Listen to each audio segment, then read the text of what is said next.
Subscribe now. EU Debates. Thank you very much, dear Mr. Speaker, Mr. Prime Minister, dear members. Erev Tov, Shalom Lekulam.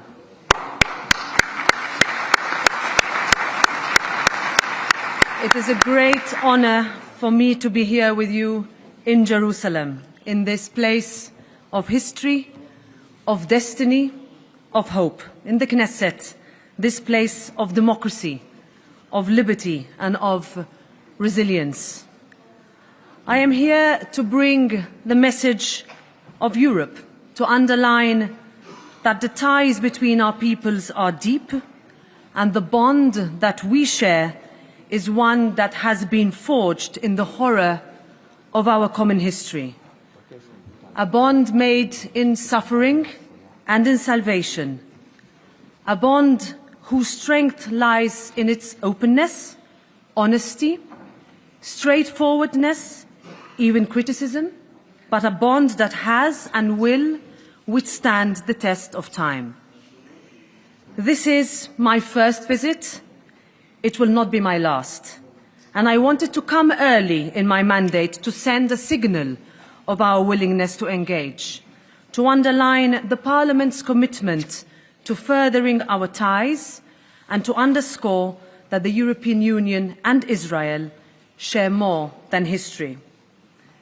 Today, I want to focus on the future, on the strong partnership that exists between Europe and Israel and how we can develop this further, about strengthening the links between the European Parliament and the Knesset. I'm here to talk about improving ties in culture, in science, in trade, in education, in art, in research and in technology, about peace, about facing the future together. I am an optimist, but I'm not blind to the challenges that you confront, to the threats, some existential, that you face, of the difficulties in supporting a vibrant democracy. I am an optimist because I know that these challenges can be overcome. It is, to many outside of Israel, inconceivable that Israel's right to existence is still put into question. And let me be clear, Europe will always back Israel's right to exist.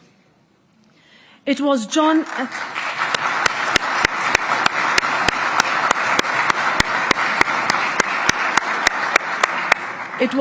F. Kennedy who said, Israel was not created in order to disappear. Israel will endure and flourish. It is the child of hope and the home of the brave. I saw this for myself when I met young people at Tel Aviv's university yesterday, students from different backgrounds who want to live and study, who look to Europe, who share an outlook and who collaborate with Europe. And they want to believe that peace is possible. Ladies and gentlemen, peace is difficult. But in Europe we know that peace is possible. Peace with security, peace with liberty, peace with dignity, peace with justice. Rabbi Jonathan Sachs wrote, peace is a paradox.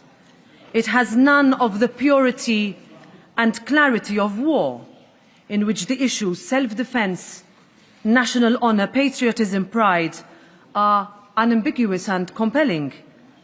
War speaks to our most fundamental sense of identity. There is an us and a them. There are enemies and friends, and there is no possibility of confusing the two.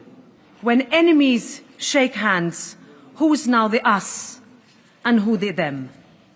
Peace is not easy. It must mean living with differences in the mutual respect that coexistence requires. It must mean justice.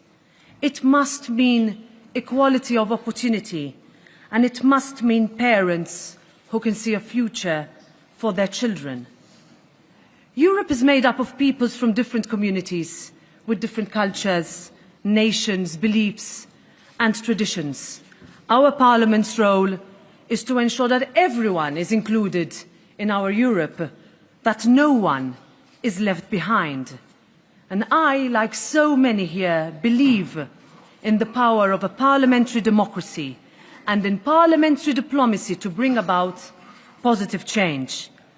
It falls to us to ensure that we educate and counter toxic narratives.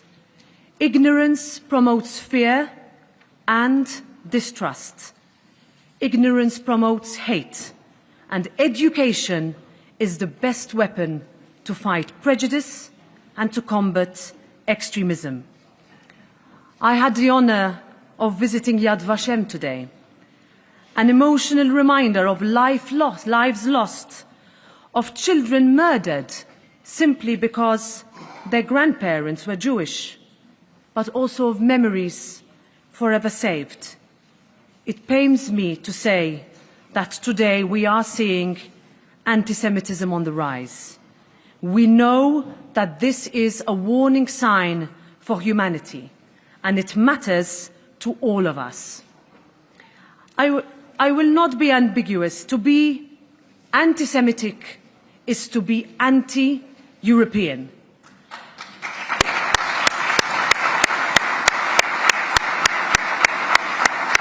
And every day we still witness attacks on Jews, on synagogues, places of peace, of God, of worship, still remain targets. The European Parliament is committed to breaking the cycle, to combating anti-Semitism, to ensuring that we remember the devastation of history and that the lessons of the past will never be forgotten. We have a duty to remember, even when the voices of the survivors are not able to be heard anymore. The European Parliament understands its responsibility in doing that. The first female president of our Parliament, Simone Veil, number 78651, who survived the horror and evil of Auschwitz to change the face of Europe. And our commitment is therefore as personal as it is institutional. And I commit to you that we will not waver. Dear fellow parliamentarians, my message today is about hope.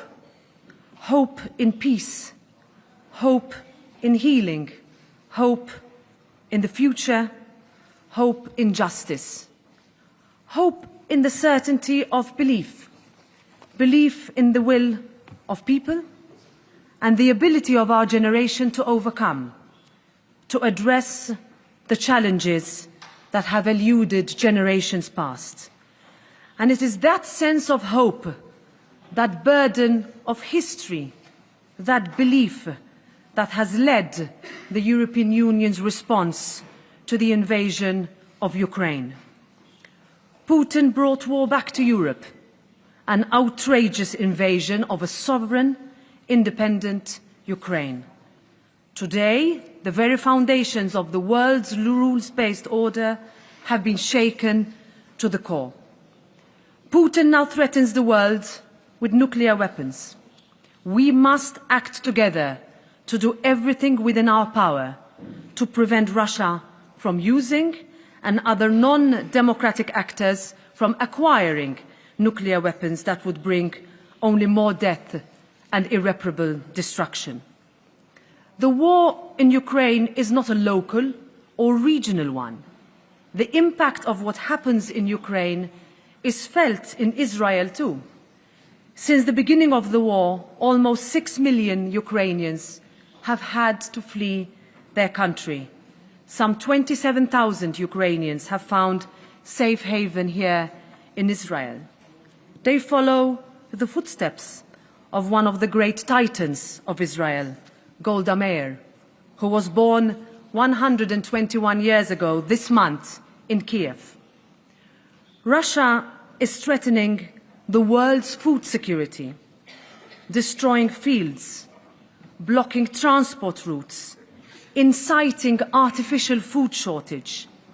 Food insecurity brings about instability, chaos, and forces people to leave their homes and their countries.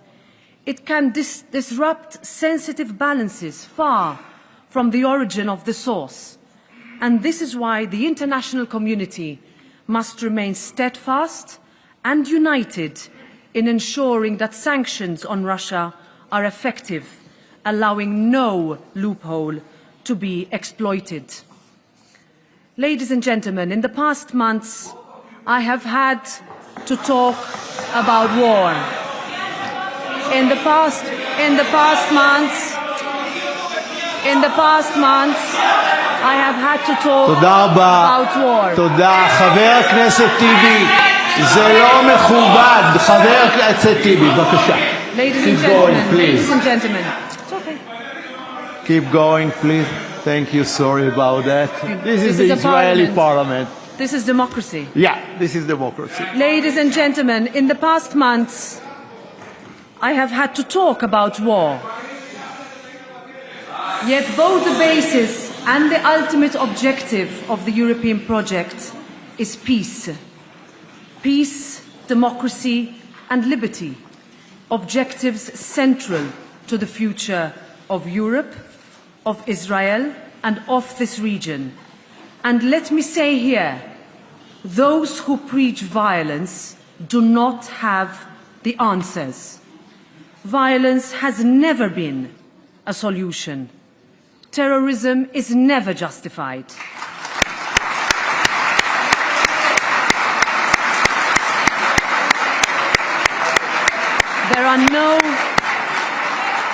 There are no excuses for terror. People deserve to go about their lives, send their children to school, walk down the street free from fear. And terror has not and will not break that spirit. Europe is about bringing people together, about defending the principles that led us from the ashes of war and the Holocaust to peace and prosperity. The European Parliament firmly supports the Middle East peace process. We support a two-state solution with the secure state of Israel and an independent, democratic, contiguous, viable Palestinian state living side by side in peace and security. I know there are those who do not agree. תודה רבה. חבר הכנסת בן גביר, חבר הכנסת בן גביר, אני לא רוצה להוציא אותך. חבר הכנסת בן גביר, אני לא רוצה להוציא אותך. I know there are those who do not agree, and I know there have been multiple false starts to this process. תכבדו. And I know that not everyone sees peace as a goal. And I know how hard it must be to tell a mother whose child has been killed that peace is the answer. And there are too many such mothers, far too many.